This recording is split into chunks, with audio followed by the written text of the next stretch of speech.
I won $50 million in the lottery, but asked for $10 for medicine. They laughed. Aren't you tired of being a failure?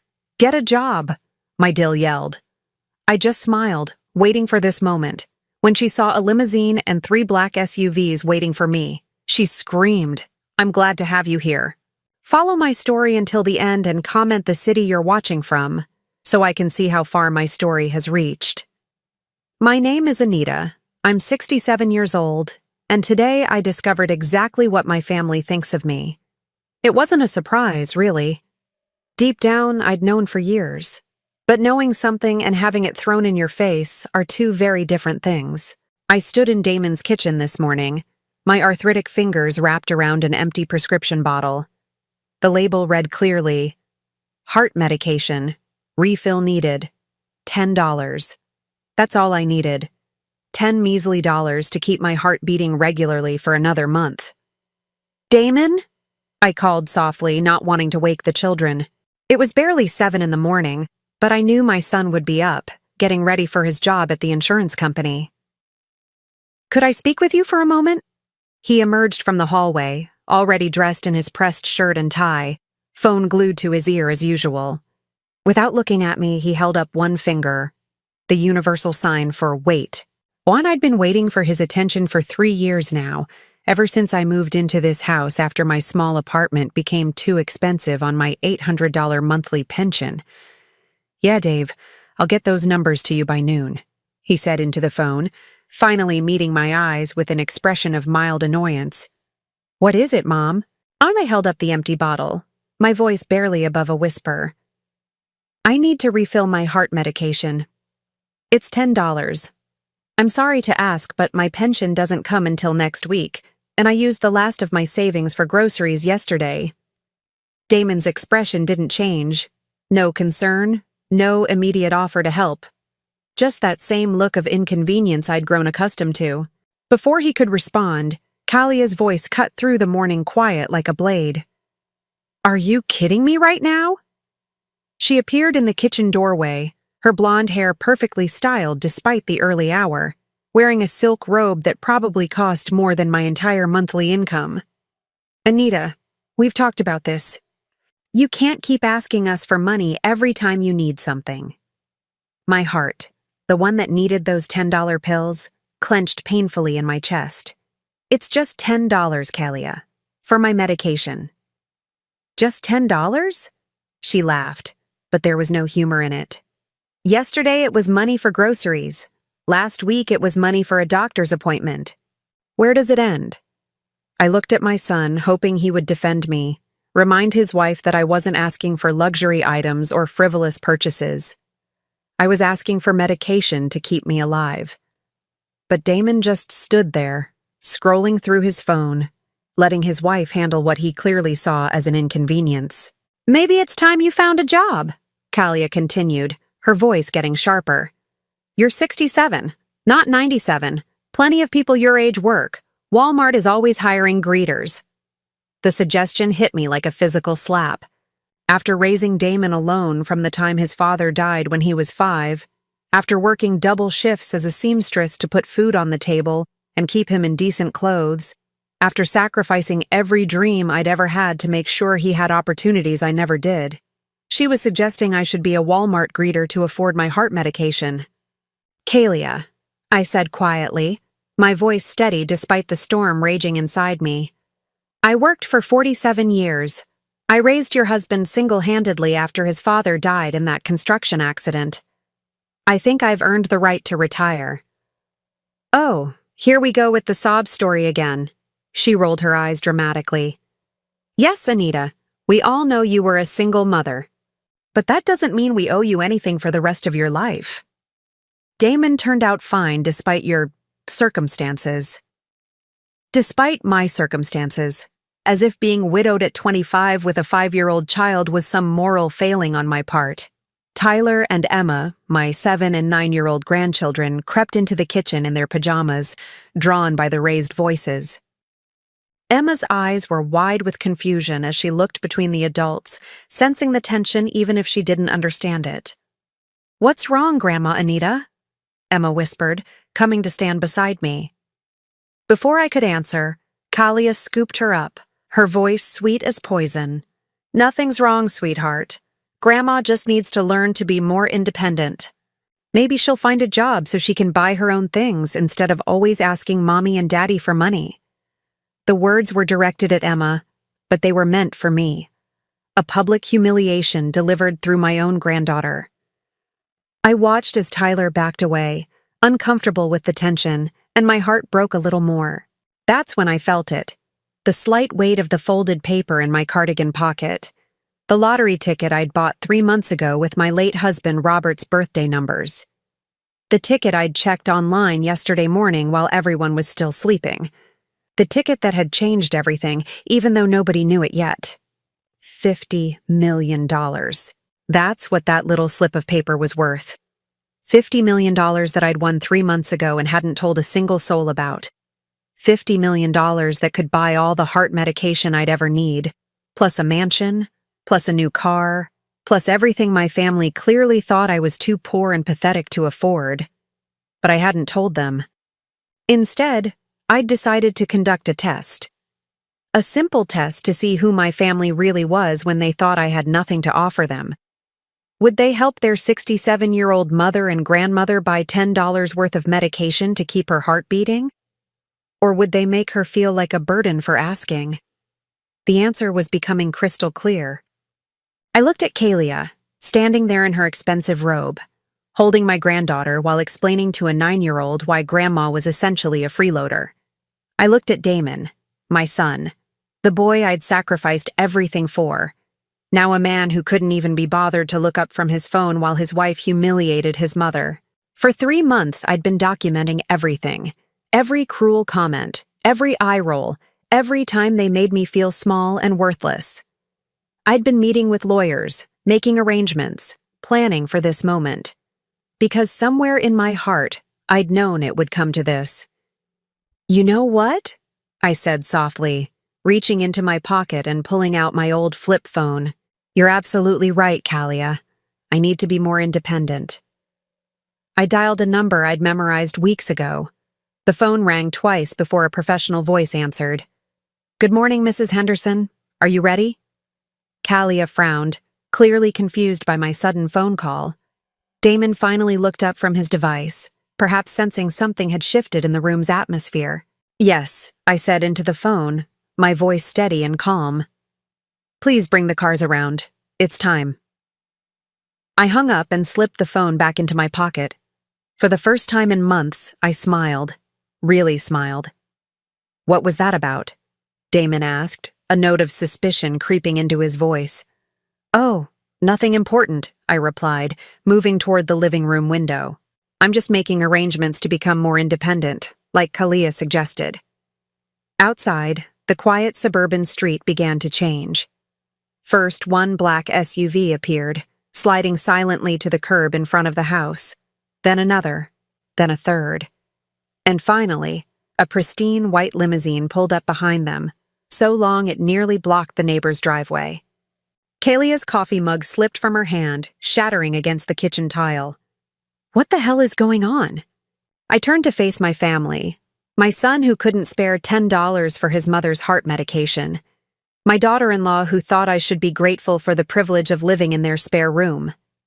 My grandchildren who were learning that elderly people are burdens to be tolerated rather than treasures to be cherished.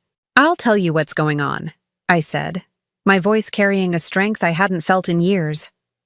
"For 3 months I've been testing all of you. Testing to see who you really are when you think I have nothing to offer." The sound of car doors closing echoed from outside. Professional footsteps approached the front door. "And you know what I discovered?" I continued, watching as Kalia's face drained of color. "I discovered that my own family would rather see me humiliated than spend $10 to keep me alive." The doorbell rang, deep and resonant. Through the window, I could see men in expensive suits waiting patiently on the porch. I walked toward the front door, pausing to look back at my family one last time. Damon's mouth was opening and closing like a fish out of water. Kalia had gone completely pale. The children were pressed against the window, staring in amazement at the convoy of luxury vehicles. "The test is over," I said quietly. "And you all failed." Then I opened the door to greet my new life, leaving behind the people who had proven they never truly loved me at all. 3 months earlier, I was still the same invisible woman living in my son's spare bedroom, counting every penny of my $800 pension and pretending I didn't notice the eye rolls when I asked for help with groceries. But everything changed on March 15th, Robert's birthday. He would have been 73 that day. I'd taken the bus downtown, something I did every year on his birthday, to visit the little diner where we'd had our first date 45 years ago. It was a tradition Damon didn't know about, something private between me and the memory of the only man who ever truly loved me. The diner was different now, new owners, new menu, new everything.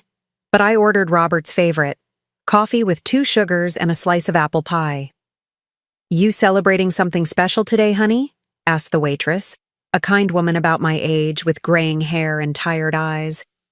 "My late husband's birthday," I told her, stirring the coffee slowly.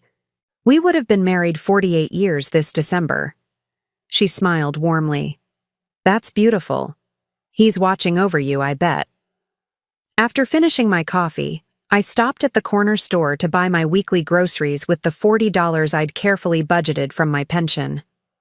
That's when I saw the lottery billboard across the street. Mega Millions jackpot, $57 million. The numbers seemed to glow in the afternoon sunlight. I don't know what possessed me to buy that ticket. I'd never been a gambling woman. Robert and I could never afford such luxuries when he was alive, and certainly not after he died. But standing there in that store, holding the $5 bill that was supposed to buy me a small container of milk, I heard Robert's voice as clearly as if he were standing beside me. "Go ahead, Nita. Take a chance." I used his birthday numbers, the same ones I'd memorized decades ago. 04121957, April 12th, 1957, the day we met at that church social when I was barely 20 years old. For 3 days, I carried that ticket in my wallet, forgetting about it completely. Then, on Monday morning, while Kalia was at her yoga class and Damon was at work, I decided to check it online using the old laptop he'd given me for staying connected. My hands shook so badly I could barely type the numbers into the website. Match, match, match. All 6 numbers matched perfectly. $57 million. After taxes, roughly $36 million. More money than I could spend in 10 lifetimes. More money than Damon would make in his entire career.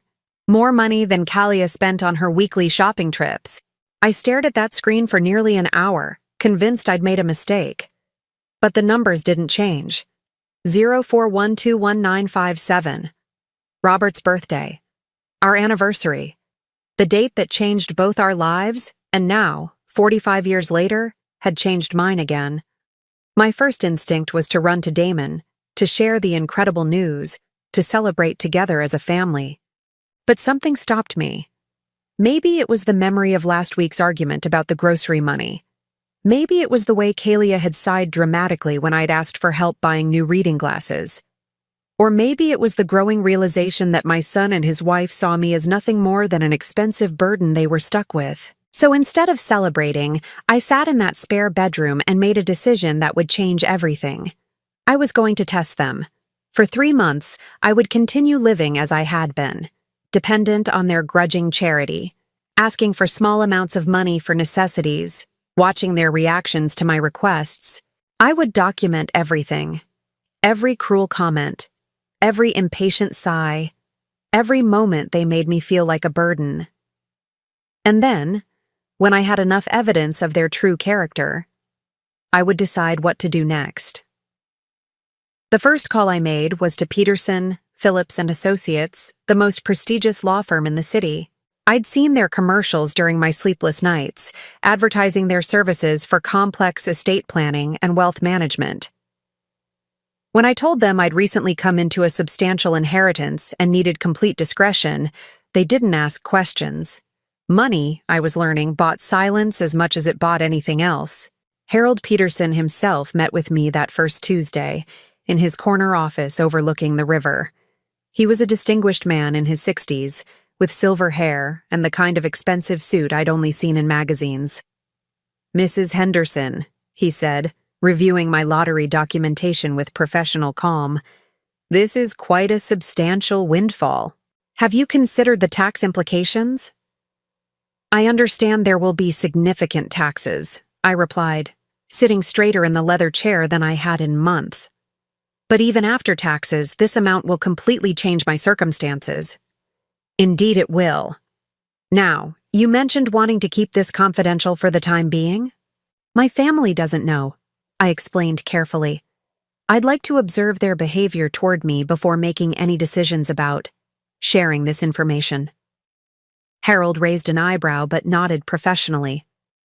"That's not uncommon, actually. Sudden wealth can complicate family relationships. We can certainly maintain complete confidentiality while we establish your accounts and plan your strategy."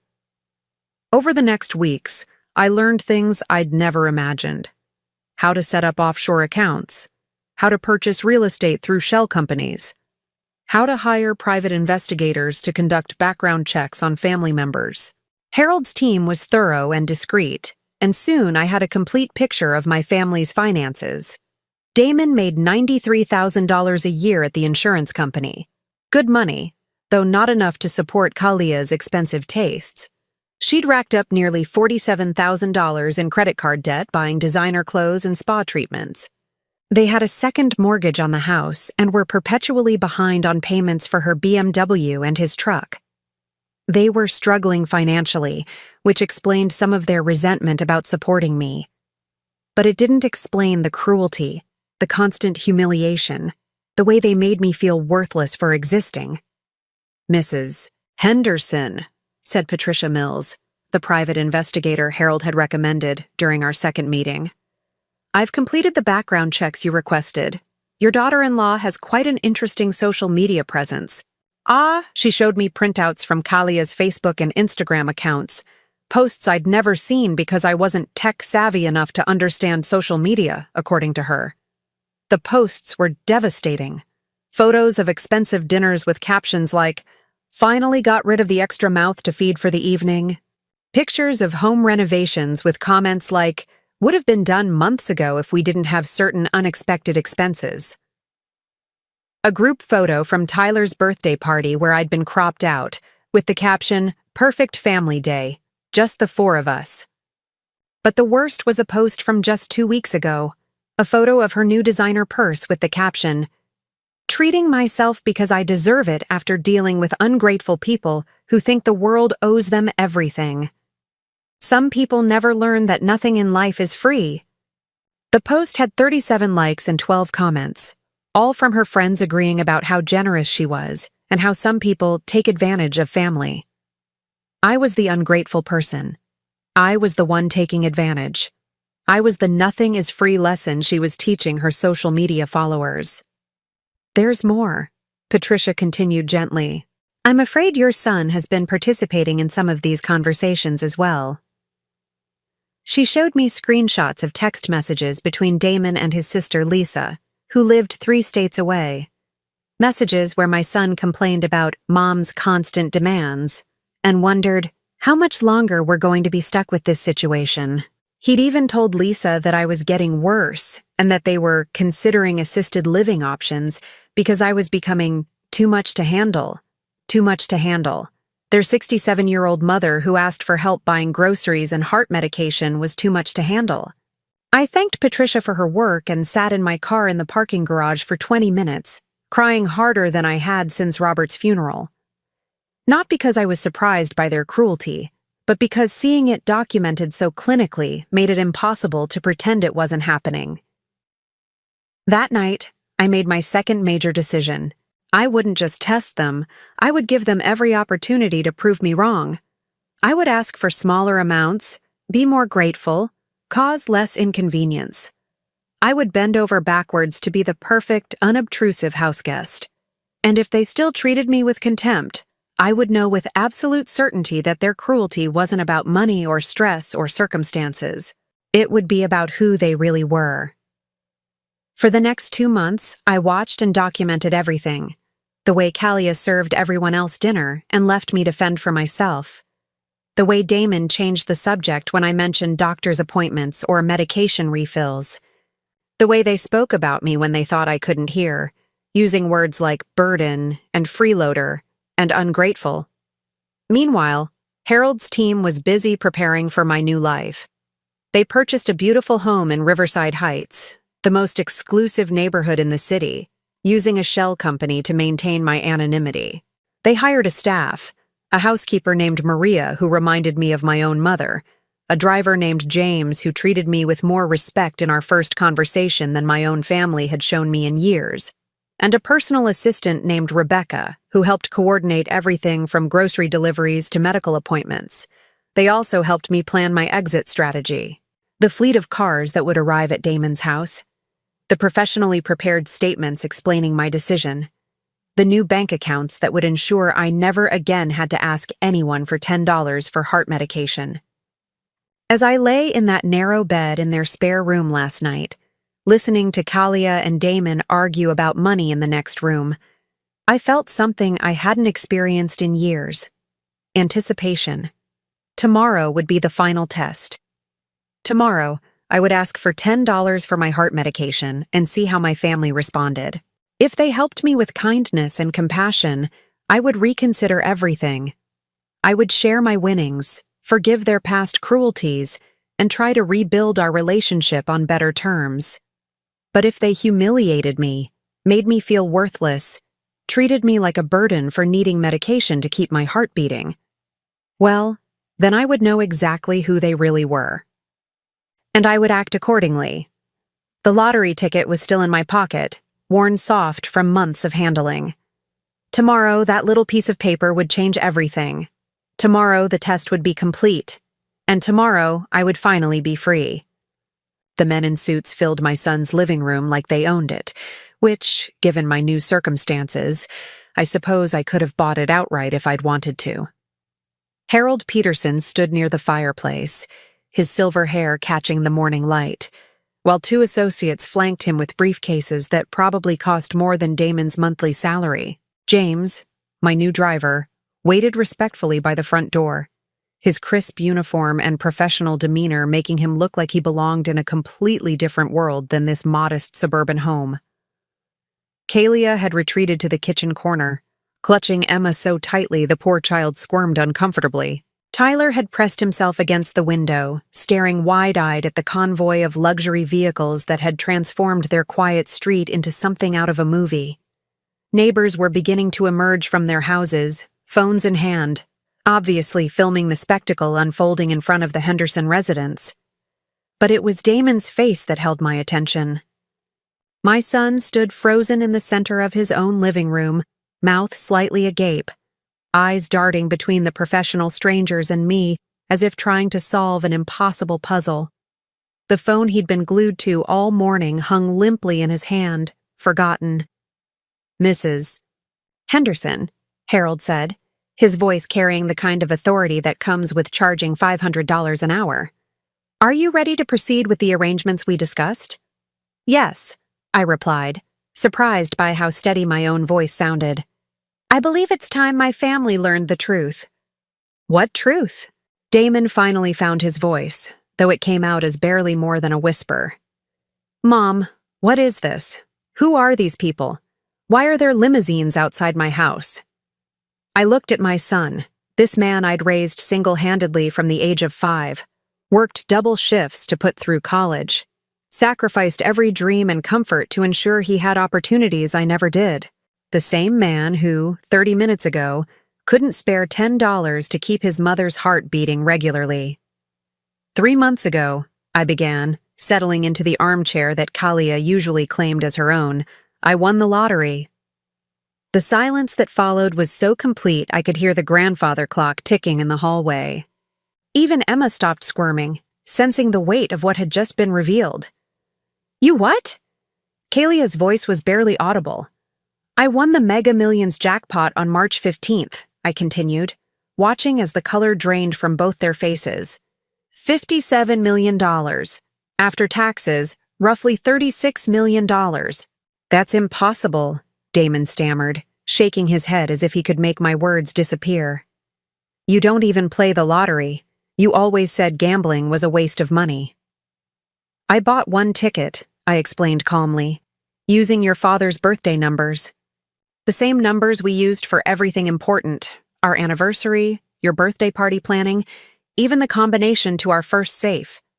0412195-7. Harold stepped forward, opening one of his briefcases with practiced efficiency. Mrs. Henderson has been our client for 3 months now. We've been handling all aspects of her financial transition during this observation period. Observation period? Kalia's voice cracked on the words. I met her eyes directly for the first time in months without looking away. I wanted to see who you really were when you thought I had nothing to offer. I wanted to test whether your treatment of me was about genuine financial strain or something much uglier. This is insane. Damon ran his hands through his hair, a nervous habit he'd had since childhood. You're telling me you've been sitting on $36 million while asking us for grocery money? I'm telling you that I've been documenting every cruel comment, every eye roll, every moment you made me feel worthless for existing. My voice remained calm, but I could feel decades of suppressed hurt bubbling just beneath the surface. This morning was simply the final test. Kalia suddenly released Emma and stepped forward, her expression shifting from shock to something that looked almost predatory. Anita, if you've really won this money, then obviously we need to sit down as a family and discuss how to manage it responsibly. This is wonderful news. We can pay off the house, get Tyler into that private school we've been considering, maybe take that family vacation to Europe we've always talked about. The speed with which she pivoted from calling me a burden to making spending plans was breathtaking in its audacity. I couldn't help but smile, though there was no warmth in it. Actually, Kalia, I've already made all the financial decisions I need to make. Harold, would you please show them the documentation? Harold's associate stepped forward, placing a thick folder on the coffee table. Mrs. Henderson has purchased a home in Riverside Heights for $2.7 million. She's also established trust funds, charitable foundations, and various investment portfolios. Her affairs are completely in order. Riverside Heights? Damon's voice was barely a whisper. Mom, those houses. That's where the mayor lives, the bank president, corporate executives. Yes, I replied simply. It's where I live now, too. The reality was beginning to sink in.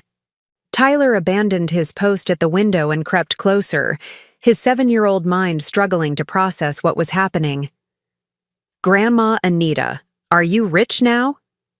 Before I could answer, Kalia dropped to her knees in front of my chair, her perfectly manicured hands reaching for mine. The same hands that had gestured dismissively when I'd asked for help with medication money an hour ago. Anita, I am so sorry about this morning. I was stressed about money. You know how tight things have been lately. I didn't mean any of those things I said. Family is everything to me, and you know how much we love you. I looked down at her desperate face, remembering the Facebook posts Patricia had shown me, the comments about ungrateful people and unexpected expenses, the photos where I'd been deliberately cropped out of family memories.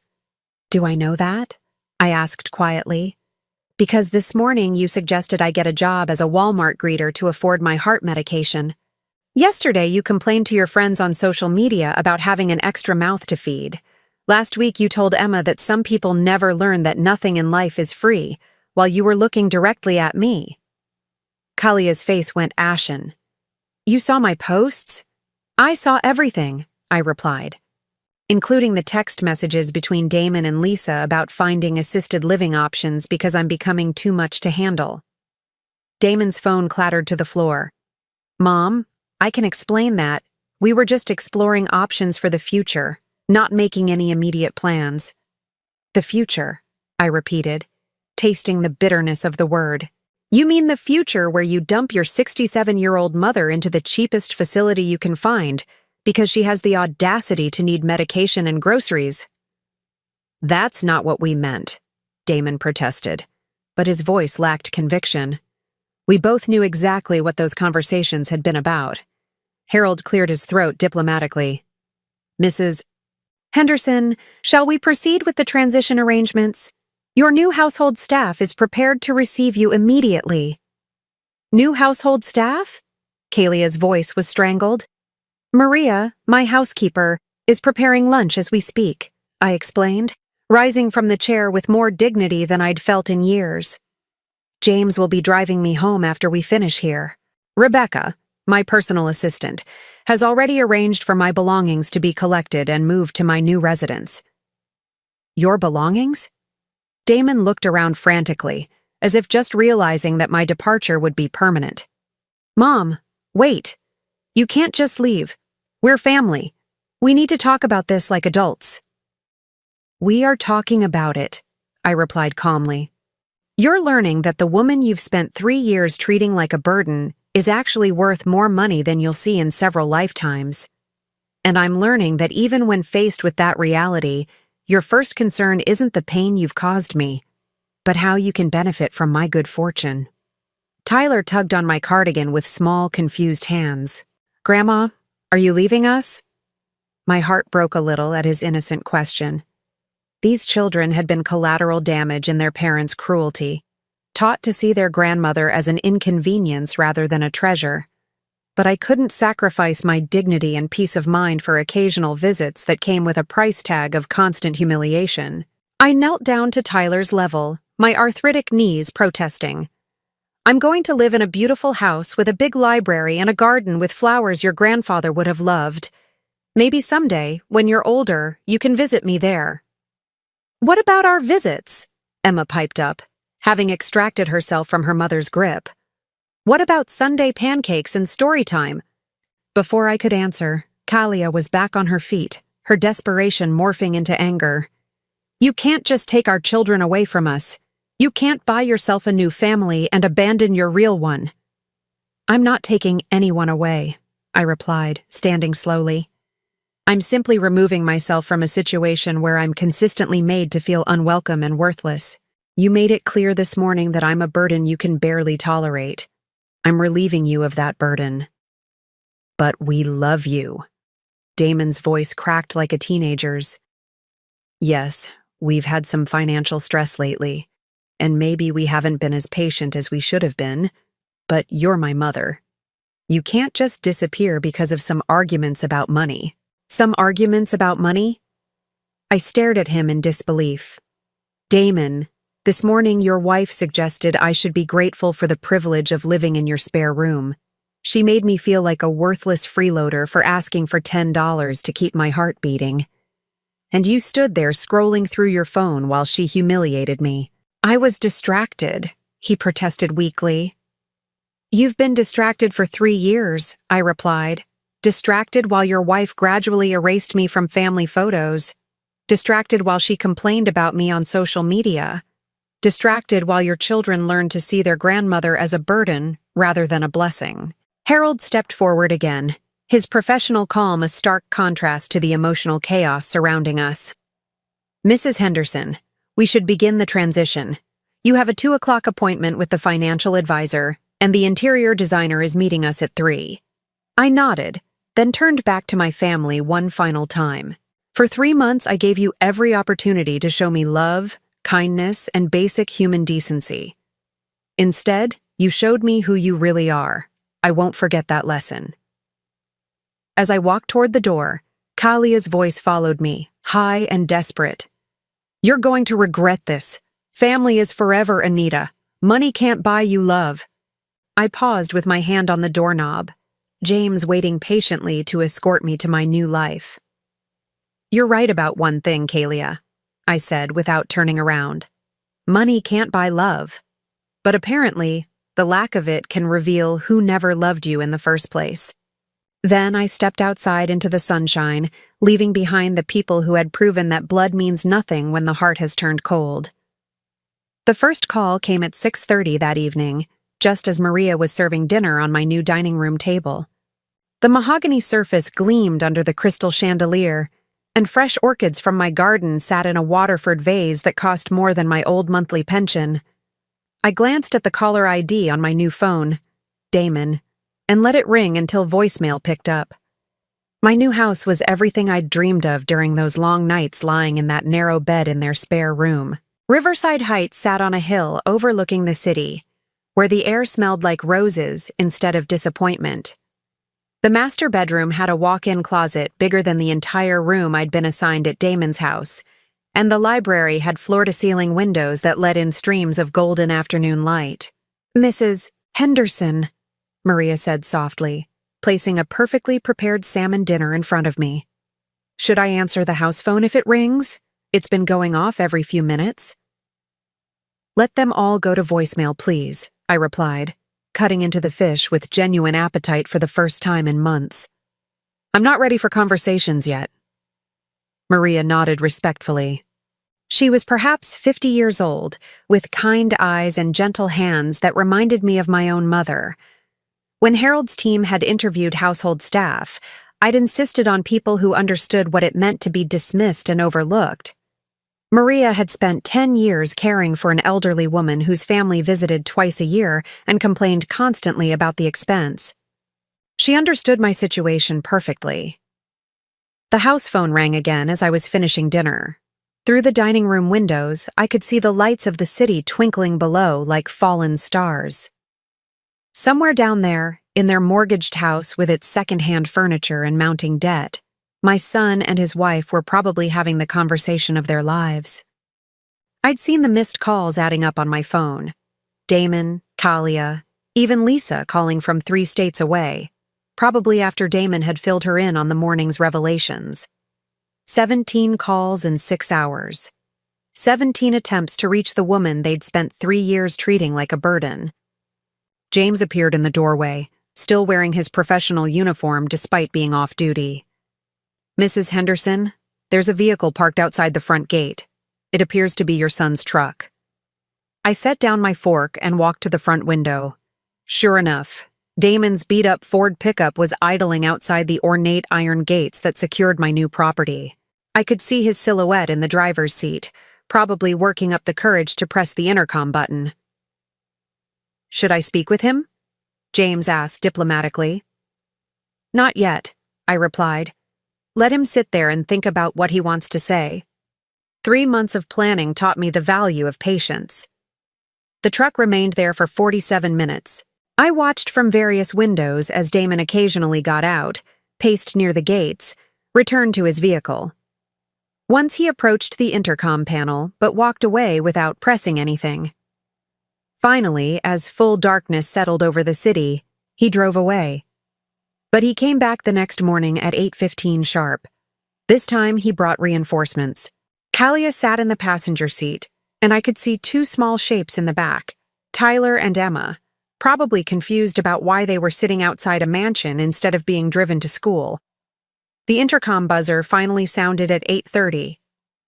Maria looked at me questioningly from across the breakfast room where I was reading the morning paper, a luxury I'd never had time for when every day was spent worrying about grocery money and whether I was too much of an inconvenience to ask for help with basic necessities.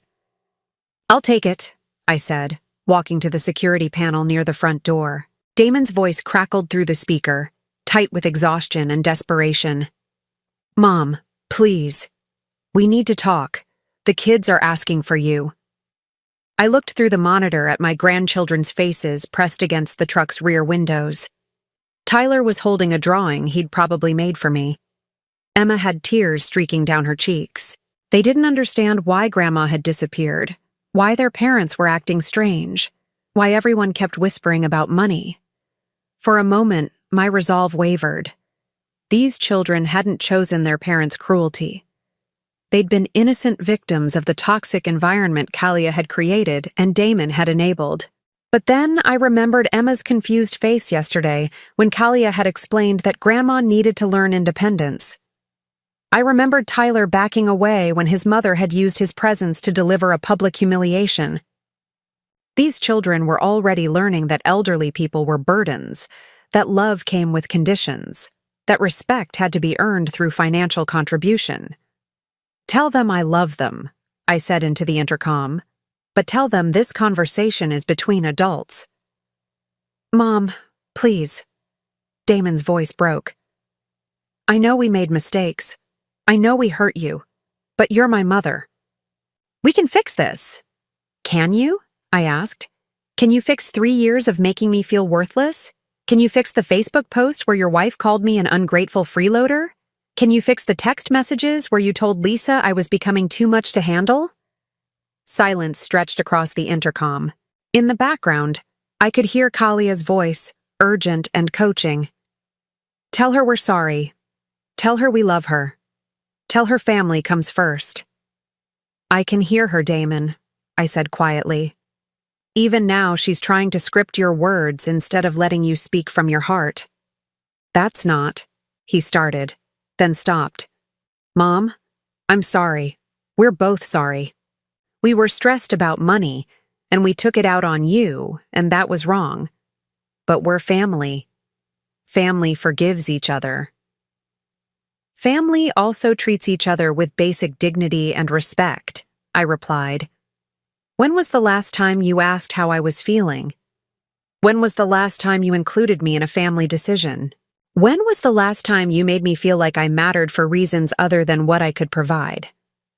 Another long silence.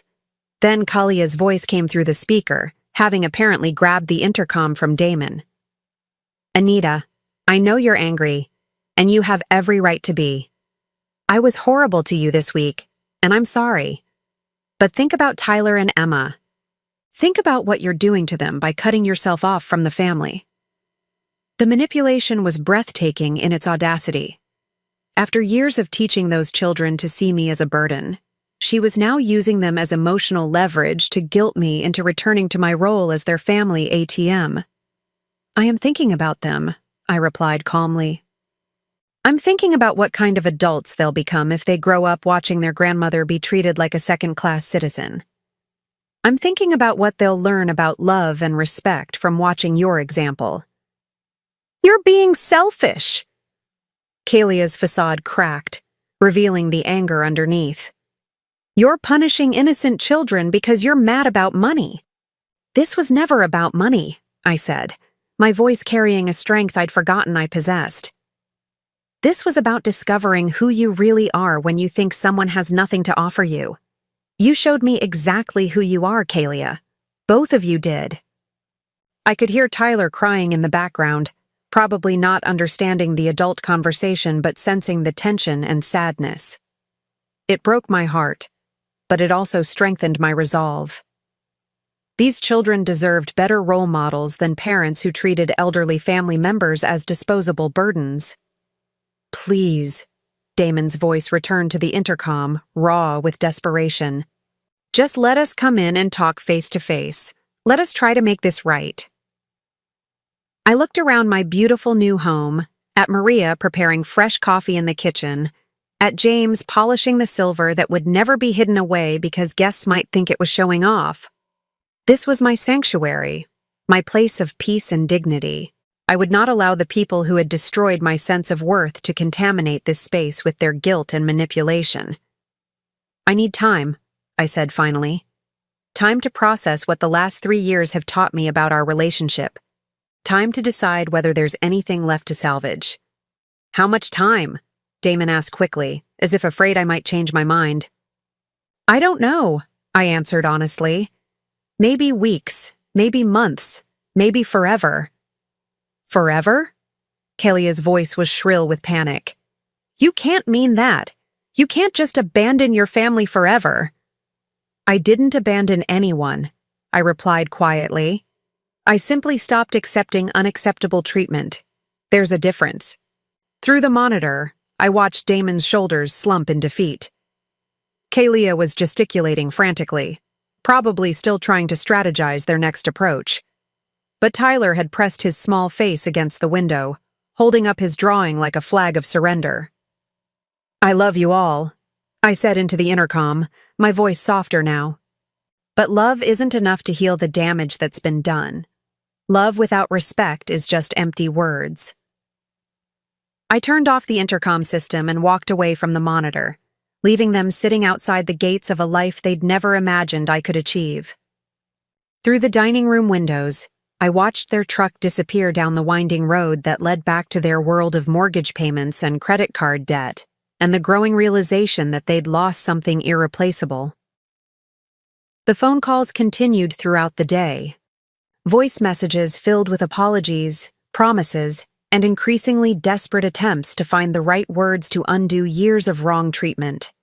By evening, there were 23 new messages waiting on my voicemail.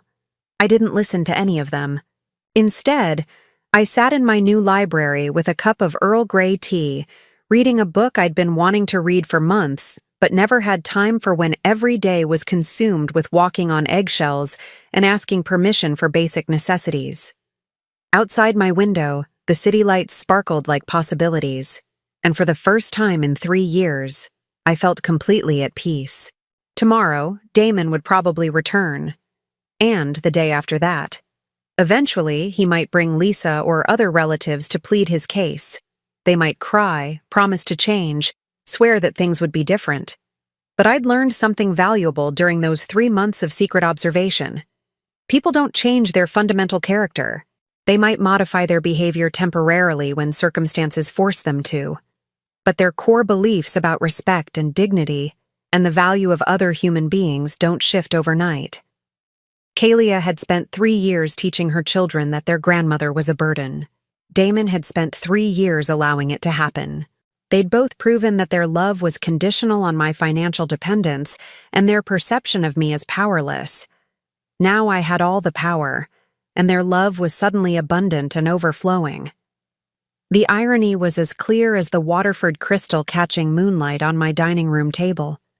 But it was too late for ironies to heal the wounds they'd carved into my heart. Some damage once done couldn't be undone by simply saying the right words or promising to do better. As I climbed the curved staircase to my master bedroom, I felt something I hadn't experienced in years. Hope for tomorrow. Not hope for reconciliation with people who'd proven their character, but hope for a future where I could live with dignity, surrounded by people who valued me for who I was, rather than what I could provide. It was a different kind of family I was building now, a chosen family of respect and genuine care. And it was exactly what I deserved. 2 weeks after I'd settled into my new life, the harassment escalated beyond simple phone calls and gate visits. It started with Lisa showing up unannounced, having driven 8 hours from Colorado to stage what she probably imagined would be a heartwarming family intervention. Rebecca, my personal assistant, buzzed the intercom at 2:30 on a Tuesday afternoon to inform me that a woman claiming to be my daughter was at the gate, demanding to speak with me about family obligations. I watched through the security monitor as Lisa paced outside my gates, her face flushed with righteous indignation. She'd always been the family peacemaker, the one who smoothed over conflicts and reminded everyone that family comes first. But she'd also been conveniently absent during the 3 years I'd lived as an unwelcome guest in her brother's home, too busy with her own life in Denver to notice how I was being treated. "Mrs. Henderson," Rebecca said diplomatically, "shall I inform her you're not receiving visitors today?" I considered it. The smart thing would be to maintain my boundaries, to refuse to engage with family members who only seemed concerned about our relationship now that they knew about my financial windfall. But part of me was curious to hear what Lisa would say, whether she would acknowledge the years of neglect or simply focus on moving forward as if nothing had happened. "Let her in," I decided. "But stay close by, please. I have a feeling this conversation won't go well."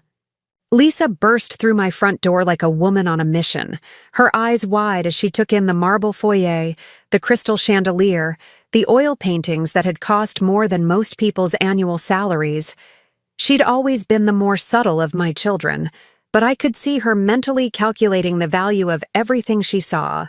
"Mom," she said, her voice a mixture of awe and accusation. "What have you done?"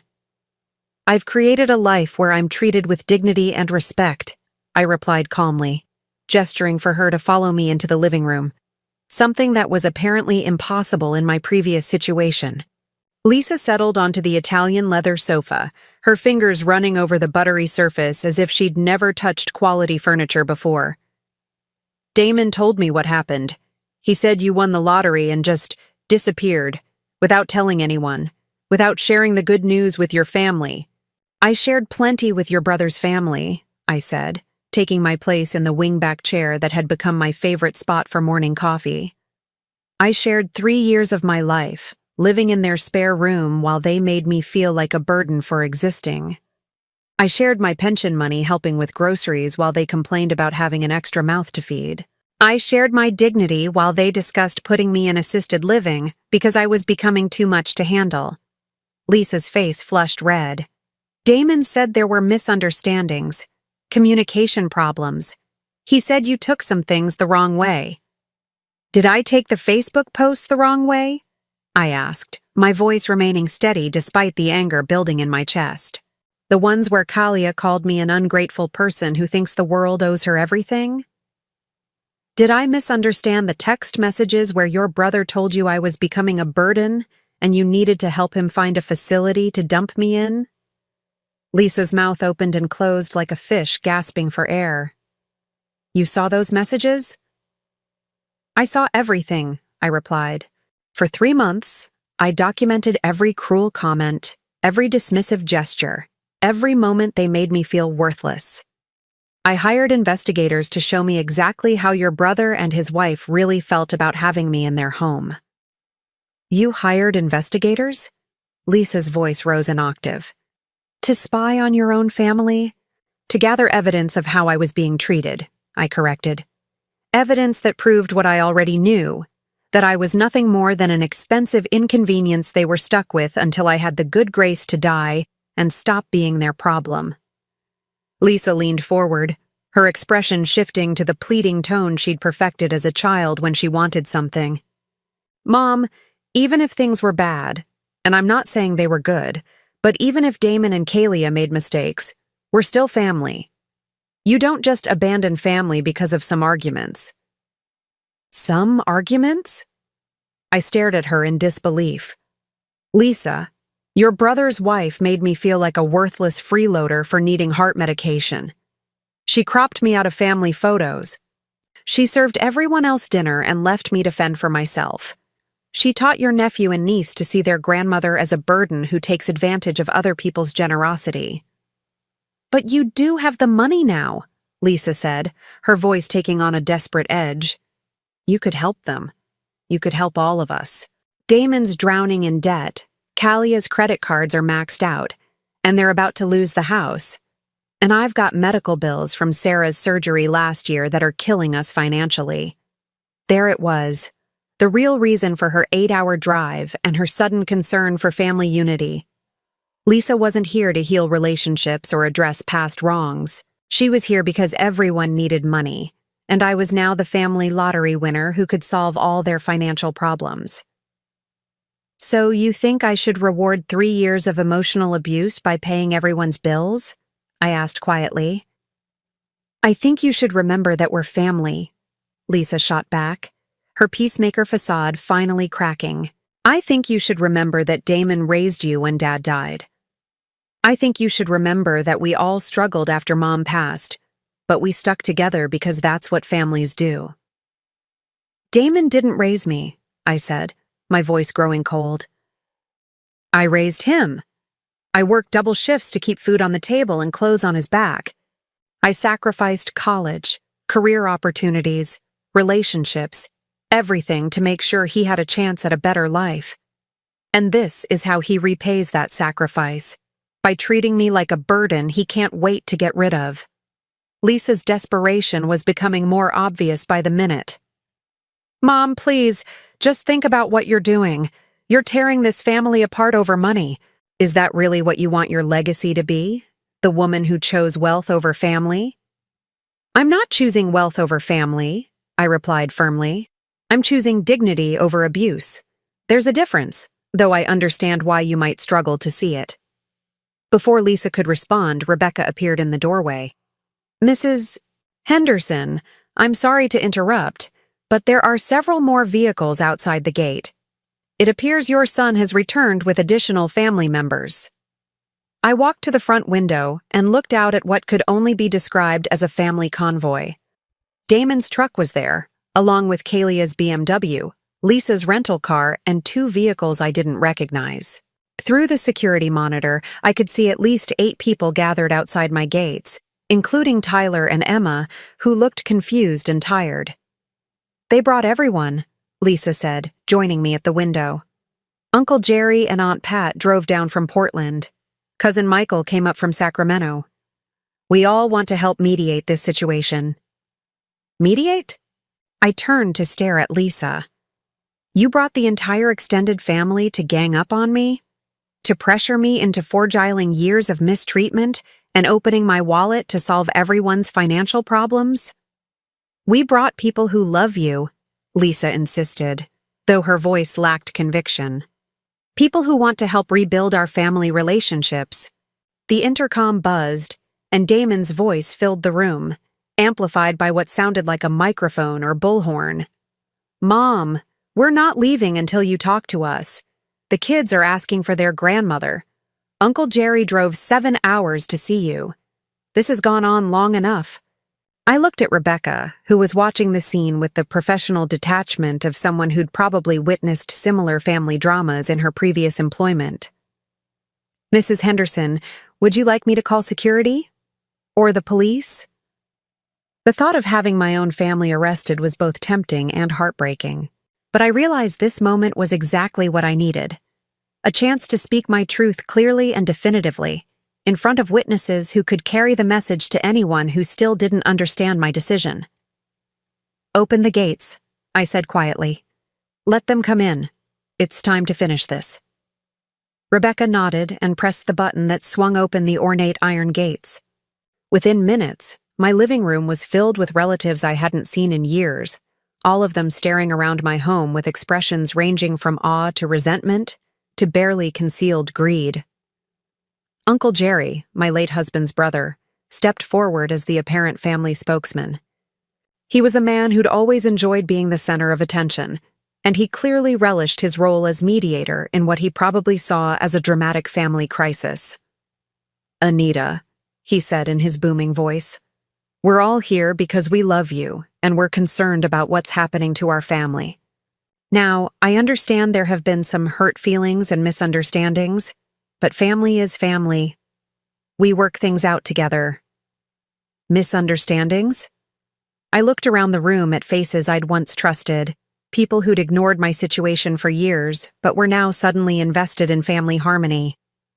"Jerry, did Damon tell you about the misunderstanding where his wife suggested I get a job as a Walmart greeter to afford my heart medication? Or the misunderstanding where they discussed putting me in assisted living because I was too much trouble?" Uncle Jerry's confident expression faltered slightly. "Now, Anita, I'm sure things weren't as bad as all that." "They were worse," I cut him off, my voice carrying a strength that surprised even me. "For 3 years, I lived in that house feeling like an unwelcome guest who was tolerated out of obligation. I was excluded from family decisions, cropped out of photos, and made to feel grateful for basic necessities like food and shelter." Cousin Michael stepped forward, his businessman smile firmly in place. "Aunt Anita, we all know families have conflicts, but you've been blessed with this incredible good fortune, and now you have the opportunity to heal relationships and help people you love." "Help them how?" I asked pointedly. "By rewarding their cruelty with financial assistance? By teaching them that emotional abuse is acceptable as long as the victim eventually pays everyone's bills?" Kalia, who'd been uncharacteristically quiet since entering my home, suddenly burst into tears. "Anita, I know I made mistakes. I know I was harsh sometimes. But I was stressed about money and I didn't handle it well. Can't you find it in your heart to forgive me? Can't you think about Tyler and Emma and what this is doing to them?" I looked at my grandchildren, standing near the back of the group, clearly overwhelmed by the adult drama surrounding them. Tyler clutched his drawing, the same one he'd held up outside my gates weeks ago. Emma's eyes were red from crying. "You want me to think about Tyler and Emma?" I asked Kalia quietly.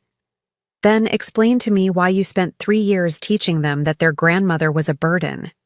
Explain why you made them watch you treat an elderly woman with contempt and disrespect. What kind of adults do you think they'll become after learning those lessons? I never meant, Kalia started, but I held up my hand. You meant every word, I said firmly. Every cruel comment, every dismissive gesture, every moment you made me feel small and worthless. You meant all of it, and you enjoyed the power it gave you over someone you saw as helpless. The room fell silent, except for the soft sound of Emma's quiet crying. Even Uncle Jerry seemed to have run out of mediation strategies. I walked to the center of the room, looking at each face in turn. I want all of you to understand something. This isn't about money. This has never been about money. This is about the fundamental lack of respect and dignity I was shown by people who claim to love me. But we do love you. Damon's voice cracked with desperation. Mom, we do. Maybe we didn't show it well. Maybe we made mistakes. But we love you. Love isn't a feeling, Damon, I replied sadly. Love is an action. Love is treating someone with kindness when they're vulnerable. Love is including them in decisions that affect their lives. Love is making them feel valued and cherished, not tolerated and dismissed. I turned to face the entire group. For 3 months, I gave you every opportunity to show me love in action. Instead, you showed me exactly who you are when you think someone has nothing to offer you. You failed that test completely. So what now? Lisa asked, her voice barely above a whisper. You just cut us all off forever? You take your money and disappear and never speak to any of us again? I took a deep breath, feeling the weight of the decision that would define the rest of my life and theirs. Now I live with dignity, I said simply. I live surrounded by people who treat me with respect and genuine affection. I live without having to apologize for existing or feeling grateful for basic human decency. I looked at Tyler and Emma one more time, their innocent faces caught in the middle of their parents' selfishness. And hopefully, I added softly, I live with the knowledge that someday, when you've learned to value people for who they are rather than what they can provide, there might be room for genuine relationships built on mutual respect. The silence that followed was complete. Finally, Uncle Jerry cleared his throat. Well, he said awkwardly, I guess that's your final decision then. Yes, I replied. It is. One by one, they filed out of my beautiful home, back to their world of financial stress and the growing realization that their lottery ticket to financial freedom had just walked away forever. I was finally completely free. 6 months have passed since that final confrontation in my living room, and I wake up each morning in a bed that belongs entirely to me, in a house where every room holds peace instead of tension. The master bedroom windows face east, catching the first light of dawn as it spills across the city below. I no longer wake up to the sound of Kalia's sharp voice complaining about bills or Damon's indifferent silence. Instead, I wake to Maria humming softly in the kitchen and the gentle sound of James washing the car in the circular driveway. My new life has a rhythm that feels both luxurious and natural. I spend mornings in my library, reading books I'd accumulated over the years, but never had time to enjoy when every day was consumed with walking on eggshells and asking permission for basic necessities. The afternoon sun streams through the tall windows as I work in my garden, planting roses that Robert would have loved, and vegetables that I'll actually be allowed to eat without feeling guilty about the grocery expense. Rebecca has become more than an assistant. She's become a friend who understands the value of quiet efficiency and genuine respect. When she schedules my doctor's appointments, she sits with me in the waiting room not because she has to, but because she wants to ensure I'm never alone during vulnerable moments. When she orders my medications, she never makes me feel like a burden for needing them. The $10 heart medication that caused such drama in my son's kitchen is now automatically delivered each month, paid for without question or commentary. But the most surprising development has been the new relationships that have formed around me. When Harold suggested I might enjoy volunteering at the senior center downtown, I initially resisted. The last thing I wanted was to be around other elderly people who might remind me of my own vulnerability. But Maria encouraged me to try it, and I discovered something unexpected. A community of people who valued my experience rather than seeing my age as a liability. Eleanor Hartwell, 73 years old and sharp as a tack, became my first real friend in decades. She'd been a high school principal for 40 years before retirement and had her own stories about family members who only called when they needed money. We spend Tuesday afternoons playing bridge with Margaret Chen, a retired nurse, and Robert Williams, a widowed professor who lost his wife to Alzheimer's 2 years ago. "The thing about our children," Eleanor said one Tuesday as we finished our third rubber of bridge, "is that they see us as their practice round for being adults.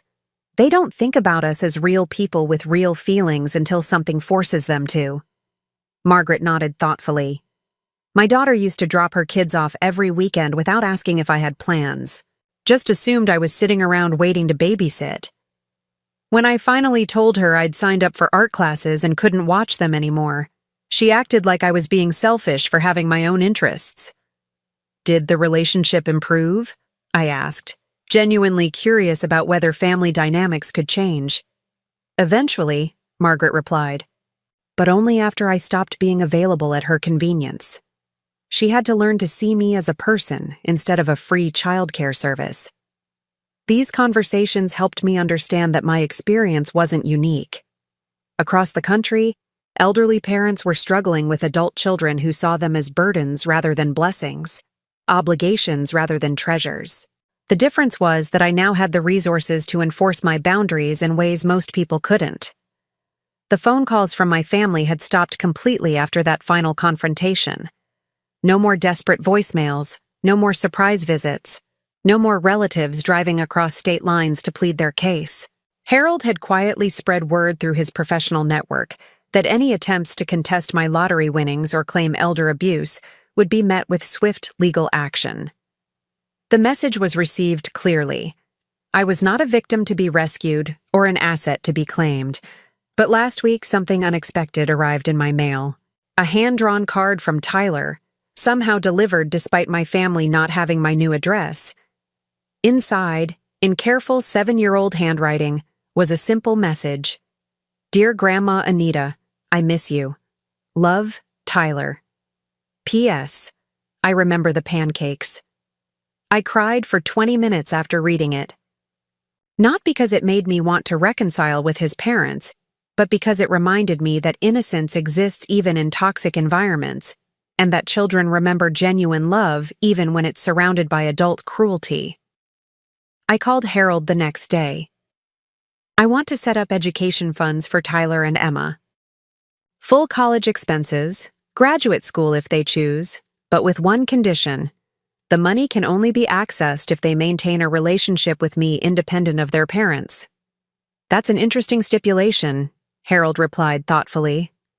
"It ensures you'll have the opportunity to know your grandchildren as they grow up, but only if they genuinely want a relationship with you." Exactly. When they're 18, they can choose whether to know their grandmother as a real person or just see me as their parents do, as someone who disappointed them by refusing to be mistreated. Harold arranged everything through a complex trust structure that would provide the children with educational opportunities while protecting them from becoming pawns in their parents' financial desperation. When Tyler and Emma turn 16, they'll receive letters explaining their grandmother's gift and her hope that they'll choose to build genuine relationships based on mutual respect rather than financial obligation. It's a long-term investment in the possibility of love without conditions.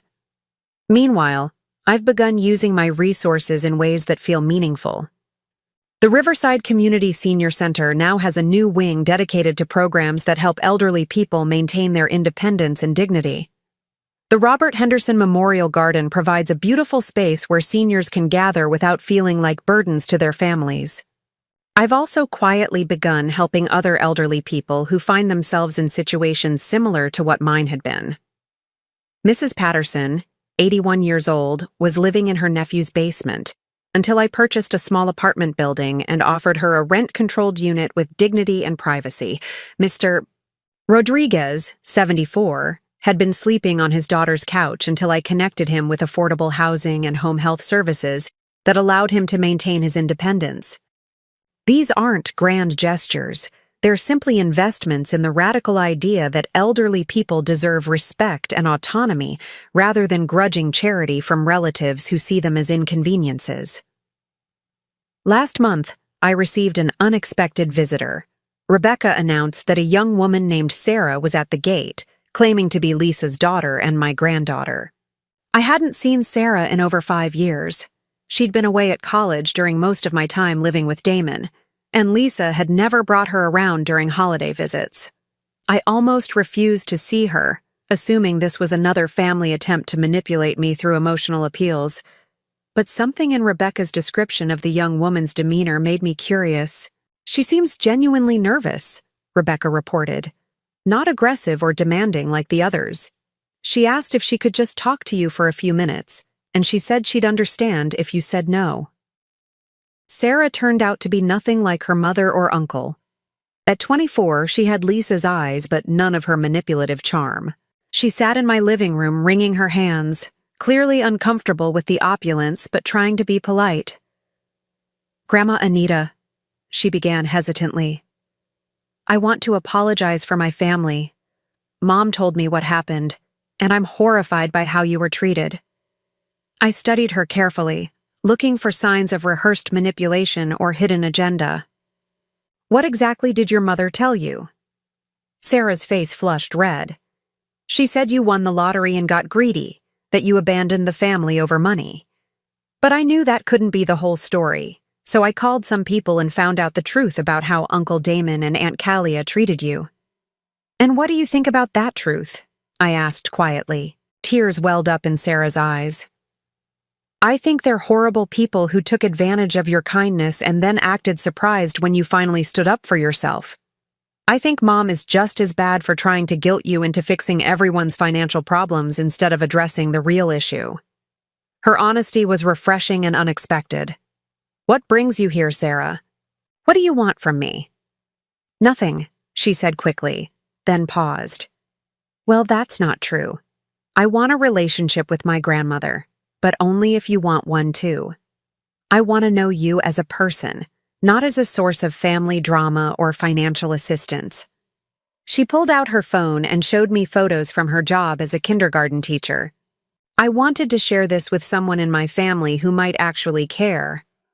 I got Teacher of the Year at my school, and when I told Mom, she just said, "That's nice," and then started talking about her credit card bills. We spent 3 hours together that afternoon, talking about her work, her struggles paying off student loans, her boyfriend who was studying to be a nurse. She asked about my life, my interests, my feelings about everything that had happened. She listened when I told her about Robert, about the loneliness of living in Damon's house, about the joy of finally having my own space again. When she left, she hugged me tightly and said, "I'd like to visit again next week if that's okay. Not because I want anything from you, but because I've missed having a grandmother." That night, I sat in my garden as the sun set over the city, feeling something I hadn't experienced in years. Hope for genuine family connection. Not with people who needed my money or felt guilty about their treatment of me, but with someone who valued me simply for who I was. Sarah has visited every week since then. She brings her students' artwork to show me, helps me plant flowers, listens to stories about her grandfather Robert. Last week, she brought her boyfriend to meet me, not because she felt obligated to include me in her life, but because she wanted to share something important with someone she cared about. This morning, as I sit in my library with a cup of Earl Grey and a book of poetry Robert gave me 40 years ago, I realize something profound. I didn't lose a family when I walked away from that toxic situation. I gained the opportunity to discover what real family actually looks like. Real family doesn't make you apologize for existing. Real family doesn't treat your needs as inconveniences. Real family doesn't crop you out of photos or discuss your disposal when you become elderly. Real family chooses you every day, just as you choose them. I have that now with Maria, who brings me soup when I'm not feeling well. With Rebecca, who remembers that I prefer daffodils to roses. With Eleanor and the Bridge Club, who include me in their plans because they enjoy my company. With Sarah, who sees me as a person worth knowing rather than a problem to be managed. And every morning when I wake up in this beautiful house, in this life I've built from the ashes of their rejection, I feel something I never thought I'd experience again. Gratitude for growing older. Not because age brings wisdom or patience or any of those comforting platitudes people offer, but because age, combined with resources and self-respect, brings the power to say no to unacceptable treatment and yes to genuine love. I won $57 million in the lottery. But the real prize wasn't the money. The real prize was learning that I deserved better than I'd been accepting and finally having the strength to claim it. The test is over. I passed. And my real life has finally begun. Now I'm curious about you who listen to my story. What would you do if you were in my place? Have you ever been through something similar? Comment below. And meanwhile, I'm leaving on the final screen 2 other stories that are channel favorites, and they will definitely surprise you. Thank you for watching until here.